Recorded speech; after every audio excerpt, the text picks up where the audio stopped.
At exactly 2:07 a.m., the vibration of a phone on the nightstand tore through the silence of the bedroom.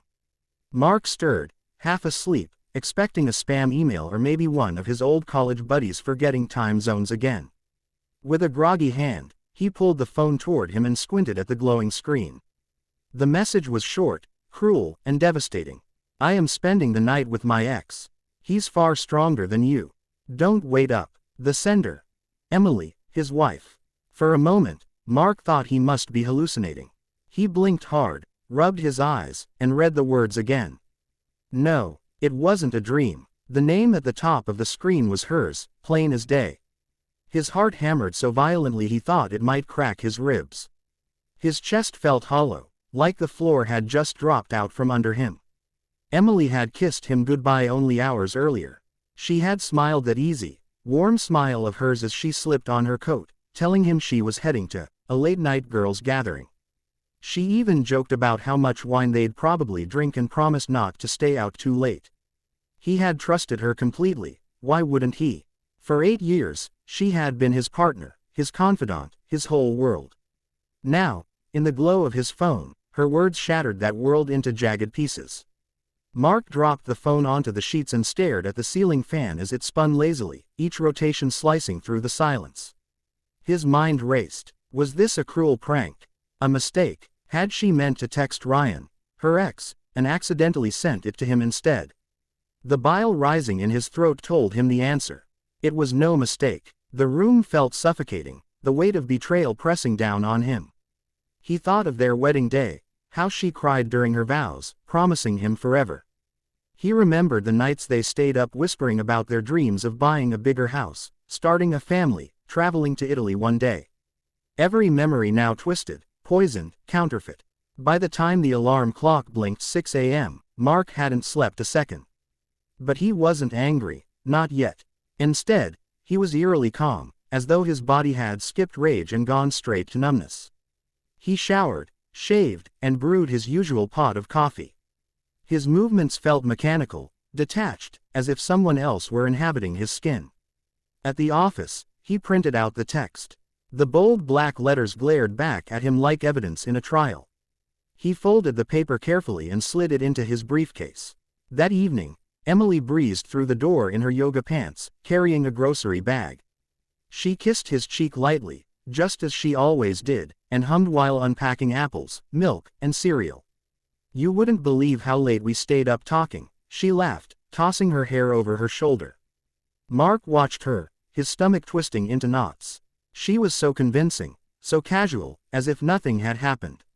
He wanted to slam the paper in front of her, to demand the truth, to scream. But he didn't. Instead, he tucked the pain deep inside and smiled weakly. Because at that moment, Mark decided something that even Emily couldn't see in his eyes. He wasn't going to confront her yet. He was going to watch, wait, and prepare. Because sometimes silence was far more powerful than rage. To Emily, he was the same steady husband she thought she knew. He kissed her good morning, asked about her day, and even laughed at her small jokes during dinner. He tucked the pain into a corner of his chest, hidden behind polite smiles and routine gestures. But in his second, secret life, he prepared. He reached out to a private investigator, a quiet man recommended by a friend at work. Within days, Mark had what he already suspected: photographs of Emily meeting her ex, Ryan, at a downtown apartment. Date stamped, time stamped, undeniable. Each image was a knife twisting deeper, but also confirmation. It wasn't paranoia. It wasn't a misunderstanding. His wife's betrayal was real. Mark collected the evidence like a surgeon preparing tools for an operation. Cold, clinical, every photo, every receipt, every detail stacked neatly in a folder that he kept locked in his office drawer. And still, every night, Emily came home with her practiced smiles. She scrolled through her phone, occasionally setting it face down on the counter, and talked about mundane things: her boss's attitude, a friend's engagement, the neighbor's dog. She had no idea that Mark's silence was not ignorance, but strategy. Then came the suggestion. One evening, Emily walked into the kitchen, her face glowing with false enthusiasm. "How about a weekend trip?" she asked. "Just the two of us. A cabin by the lake. It'll be like old times." Mark's pulse quickened. The timing was too perfect. He forced a gentle smile. That sounds great. The cabin was beautiful, perched beside a still lake surrounded by pine trees. On Saturday night, the fireplace flickered as Emily curled against him, a glass of wine in hand. She rested her head on his shoulder. "You've been so good to me lately," she murmured. "I love this version of us." Her words cut deep, but Mark stayed still, staring into the flames. Then, with deliberate calm, he reached into his jacket pocket and pulled out the folded paper. He handed it to her. Emily frowned, set down her wine, and unfolded the page. The moment her eyes landed on the words, her own 2 a.m. text, her face drained of color.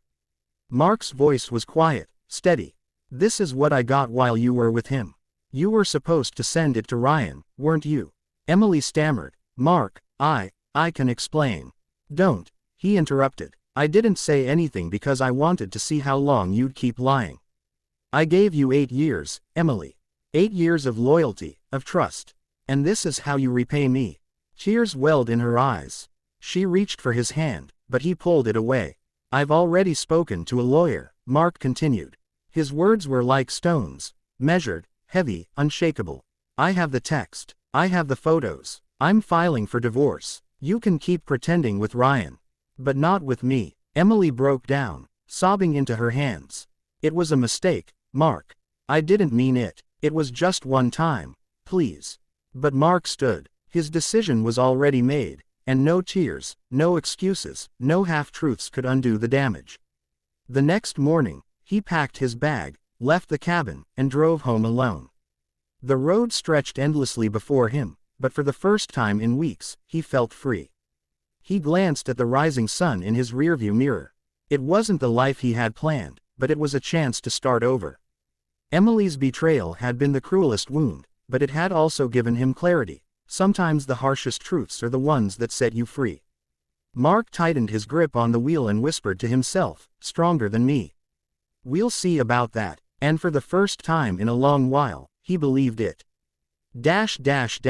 Sparkle's moral. Betrayal may break your heart, but it also reveals your strength.